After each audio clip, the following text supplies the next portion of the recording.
Biniam, I guess a satisfaction to keep that yellow jersey, but a bit of disappointment because you were so close back on the finish line. You held on during the climb, and you were so close at the end. Tell us a bit the feeling.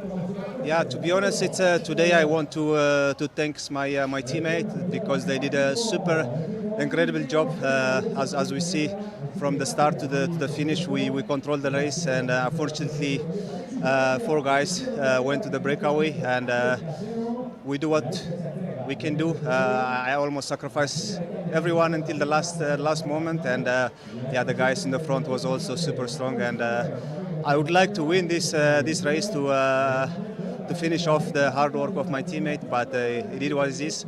I'm just super happy with my shape right now. Happy to have been there also because it was a hard climb with a hard pace from Red Bull. That was not an easy one to pass. Yeah, indeed. To be honest, I also didn't expect to have such good legs.